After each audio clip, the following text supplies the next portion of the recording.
বন্ধুরা the travel man YouTube চ্যানেলে তোমাদেরকে স্বাগত। আমি সাম্য। আজকে চলেছি আবার একটা নতুন গন্তব্যের উদ্দেশ্যে।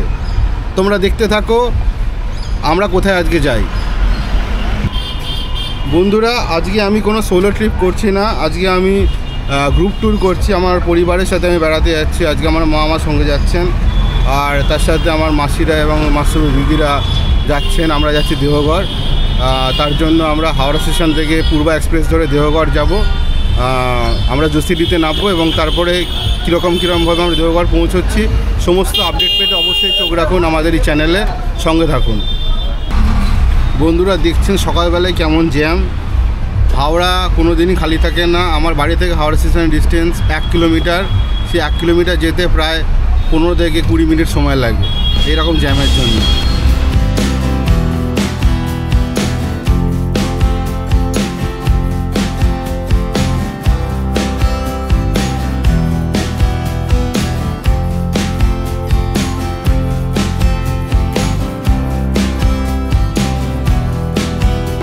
বন্ধুরা আলটিমেটলি আমি হাওড়া স্টেশনে এসে পৌঁছে গেছি। আমাদের ট্রেন 8টার সময় ছাড়বে।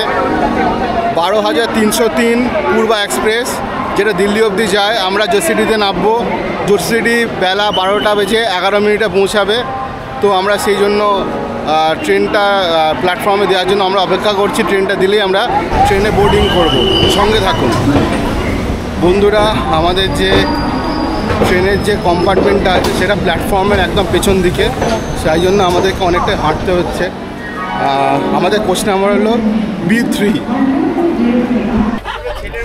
বন্ধুরা আমাদের যে ট্রেনটা আমরা উঠে গেছি এবং আমরা ট্রেনটা এখনও ক্লিন আছে পুরোপুরি, কারণ এটা হাওড়া স্টেশন থেকে পরিষ্কার পরিচ্ছন্ন হয় তবেই আসে। এটা প্রিমিয়াম একটা কী বলে ট্রেন, পূর্বা এক্সপ্রেস, বহুদিনের পুরনো। তো যাই হোক আমরা জার্নি স্টার্ট করবো একটু বাদেই। ট্রেনটা ছাড়তে এখনও 15 মিনিট বাকি।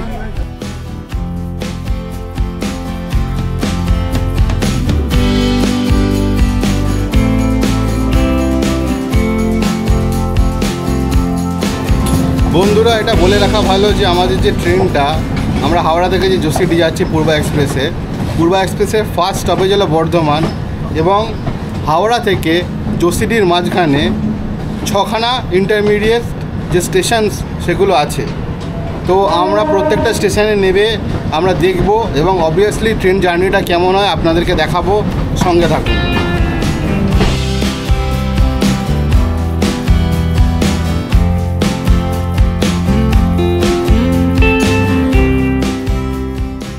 বন্ধুরা এখন আমাদের ট্রেনটা বর্তমানে দাঁড়িয়ে আছে, ঠিক আছে। তো এখন এসে পৌঁছালো।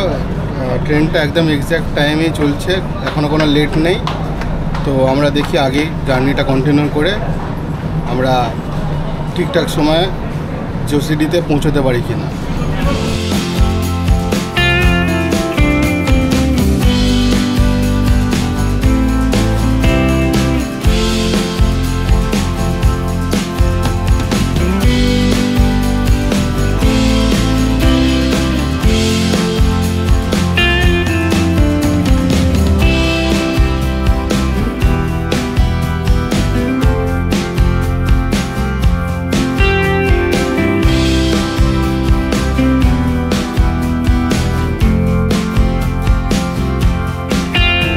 বন্ধুরা এখন আমাদের ট্রেনটা দুর্গাপুর এসে পৌঁছালো। একটু আগে একটা টিটির সাথে কথা হচ্ছিল। টিটিটা বলছিল যে ট্রেনে ভিডিওগ্রাফি করা, ফটোগ্রাফি করা এগুলো প্রহিবিটেড, হ্যান ত্যান তোমার কথা। তারপরে আমি একটা জায়গা থেকে একটা অ্যামেন্ডমেন্ট পড়লাম, রুলস অ্যান্ড রেগুলেশনস পড়লাম।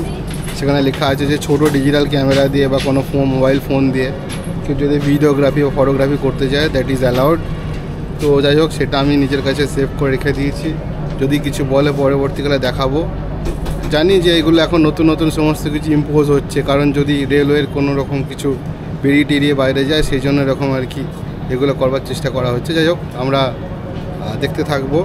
এরপরে এখন দুর্গাপুর এলাম, এরপরে আবার কোন স্টেশনে দাঁড়ায় ট্রেনটা আমরা দেখব। সঙ্গে থাকুন।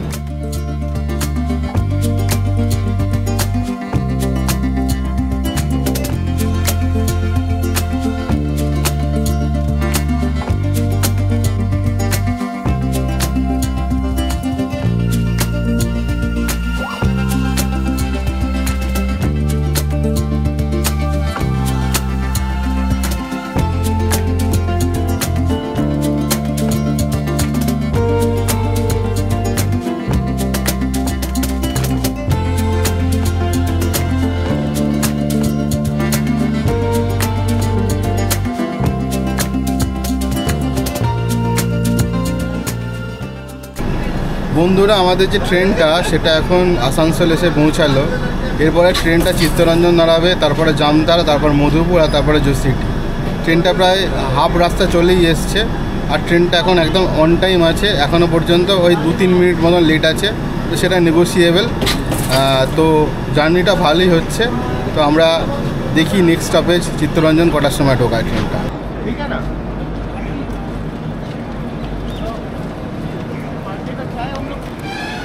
বন্ধুরা আমাদের ট্রেনটা এখন চিত্তরঞ্জন এসে থামলে, এরপর জামতারা থামবে কিছুক্ষণের মধ্যেই। তো আমরা ট্রেনে উঠে কথা বলছি।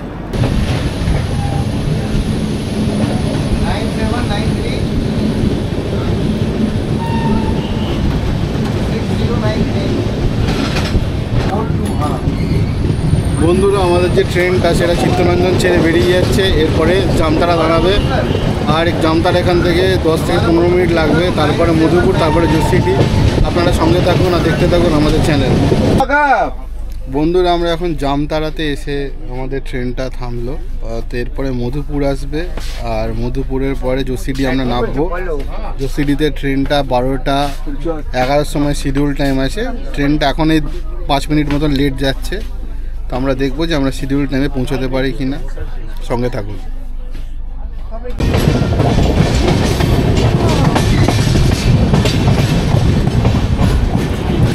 বন্ধুরা আমাদের যে ট্রেনটা সেটা এখন মধুপুর ঢুকছে। আমরা মধুপুর স্টেশনে নামবো, নেবে স্টেশনটা একটু ঘুরে দেখব।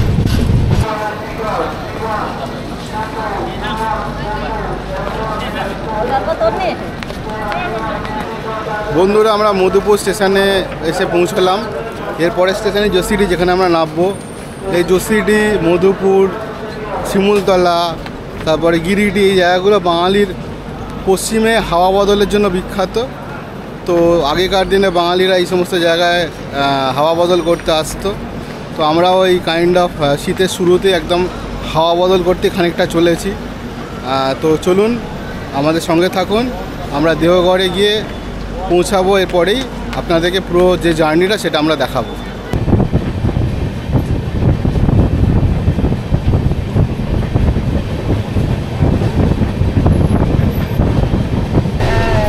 বন্ধুরা আমাদের যে ট্রেনটা সেটা এখন জোসিটি ঢুকছে। আপনারা বাইরে ল্যান্ডস্কেপটা দেখলেন, খুবই সুন্দর, ফাঁকা ফাঁকা জায়গা। এই জন্য লোকজন এখানে হাওয়া বদল করতে আসে। এখানকার জল খুব ভালো, যেটা আমরা শুনেছি। আর এখান থেকে কোথায় কোথায় ঘুরতে যাওয়া যায় দেওঘর থেকে, সেগুলো আমরা সমস্ত ডিটেলসে দেখাবো। পরবর্তীকালের যে ব্লগগুলো আছে তাতে আপনারা দেখতে পাবেন। আপাতত আমরা আজকে দেওঘর যাব, এবং দেওঘরে আমরা কোথায় অ্যাকোমোডেশন নিলাম, ঠিক আছে, সেটা আজকে আমরা দেখাবো আমাদের এই ব্লগে। সঙ্গে থাকুন।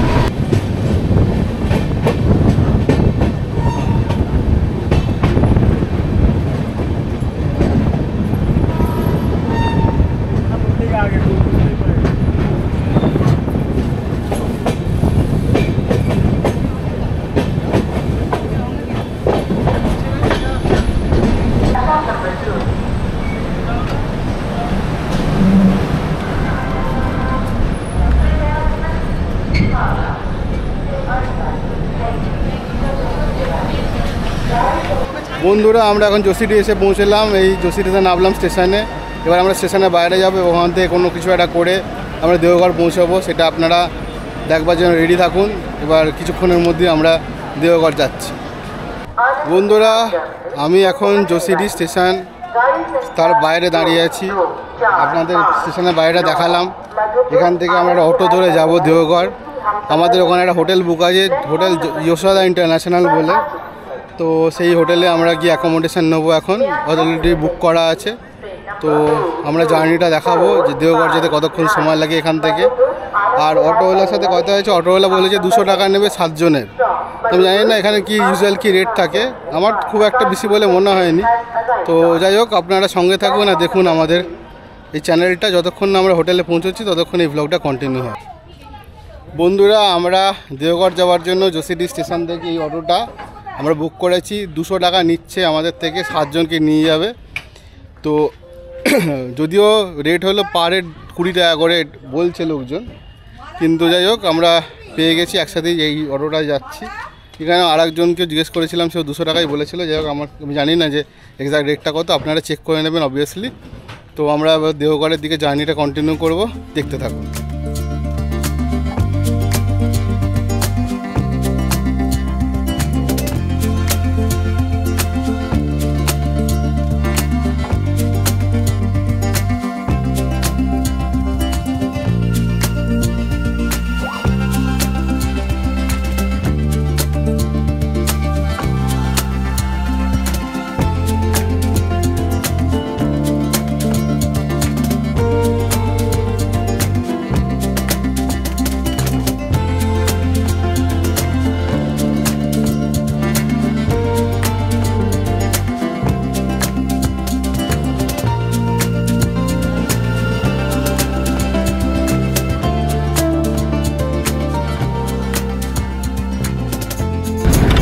বন্ধুরা আমরা দেওঘরে চলেই এসেছি। আমাদের অটোটা দেওঘরের ভেতর দিয়েই যাচ্ছে, হোটেলে গিয়ে দাঁড় করাবে। তো হোটেলটা আমরা দেখবো কেমন, সঙ্গে থাকুন।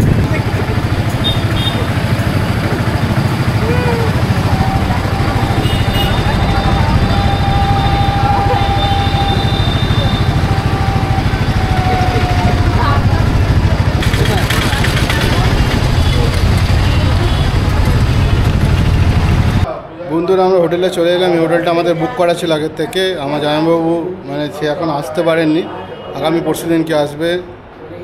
তিনি এই হোটেলটা বুক করেছেন মেক মাই ট্রিপ দিয়ে। তো এই হোটেলে আমাদের 5 দিনে 3খানা রুমের তারিফ পড়েছে, টোটাল 8 জনের 17,000 সামথিং। তো আপনারা আমাদের সঙ্গে থাকুন, আর আমাদের যে রুমগুলো আছে হোটেলে সেগুলো অবভিয়াসলি আমি ঘুরে দেখাবো হোটেলের রুমগুলো কেমন।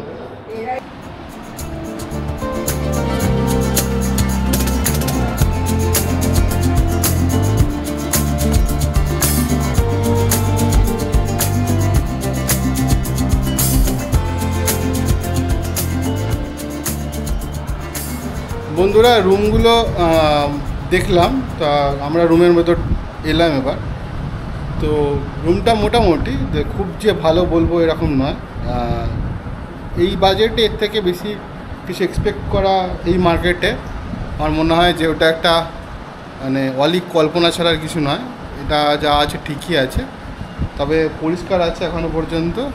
আর এরপরে আমি বাথরুমটা আপনাদের দেখালাম, সেটা খারাপ না, মোটামুটি মানে ওয়েস্টার্ন আছে, ওয়েস্টার্ন টয়লেট।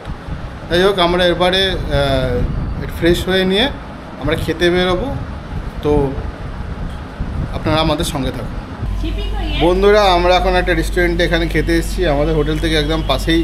তার নাম হলো হোটেল ভেদা ইন, রেস্টুরেন্টের নামও ভেদা ইন। যাই হোক এখানে এটা লেখা আছে যে বাঙালি খাবারের বিশ্বস্ত প্রতিষ্ঠান দেওঘরে, এবং এখানে অনেক সমস্ত রকম খাবার অ্যাভেলেবেল আছে। তো আমরা খেয়ে দেখবো যে এখানকার খাবারগুলোর টেস্ট কেমন, এবং আমরা অবভিয়াসলি এখানে একটা ছোটো ফুড জার্নি করব, যে যেখানে দেওঘরে লোকাল কী খাবার দাবার আছে সেগুলো খেয়ে নিশ্চয়ই দেখব।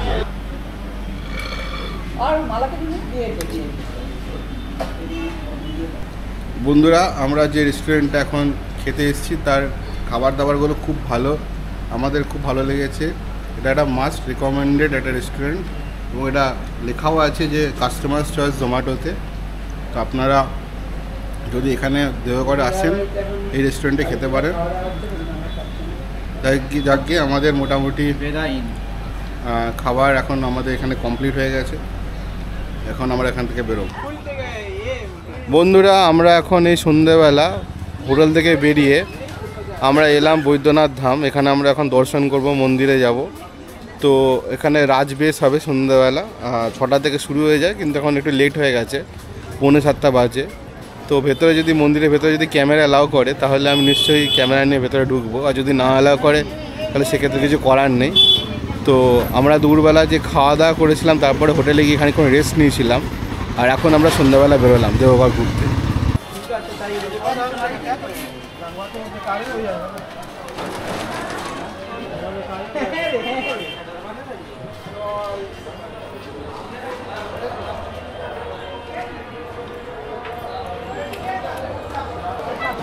বন্ধুরা ওখানে দেখুন লেখা আছে যে photography videography not allowed, even mobile ফোনও অ্যালাউড না। তো ভেতরে কিছু নিয়ে ঢোকা যাবে না, বাইরে থেকেই যা দেখাবার দেখাতে হবে। রাস্তাটা আমি দেখালাম যে কোন রাস্তাটা দিয়ে আমি এলাম। তো যাই হোক, আমি সমস্ত কিছু রেখে তারপরে ভেতরে ঢুকবো।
বন্ধুরা, আমরা যে বৈদ্যনাথ ধাম সেখান থেকে আমরা দর্শন করে বেরোলাম। মন্দিরের ভেতরে কিছু ভিজুয়াল আমি দেখাতে পেরেছি মোবাইলের থ্রু দিয়ে, কারণ ভেতরে ক্যামেরা একদম অ্যালাউ নয়। খালি মোবাইলটা অ্যালাউ নয়, কিন্তু তাও লোকজন বেআইনিভাবে ভিডিও করছিল, ক্যামেরা বার করলে সিজ করে নিত। তো যাই হোক, মোট কথা আমরা দর্শন করে বাইরে এসেছি। আমরা এখন হোটেলের দিকে যাব। এখানে মাঝখানে কিছু প্যানার দোকান আছে মন্দিরের আশেপাশে, সেখানে কিছু প্যানা টেস্ট করছিলাম। প্যানাটা খুব ভালো। যাকে আজকের যে আমাদের ব্লগটা এটা অবধি। কালকে আমরা দেওঘরের অন্য জায়গায় যে আশেপাশে যে সাইট সিইংগুলো আছে বা দেওঘরে যে অন্যান্য দর্শনীয় স্থান আছে সেগুলো আমরা ঘুরে দেখব। যাকে আপনারা আমাদের চ্যানেল দেখতে থাকুন আর চোখ রাখুন আমাদের চ্যানেলে দ্য ট্রাভেল।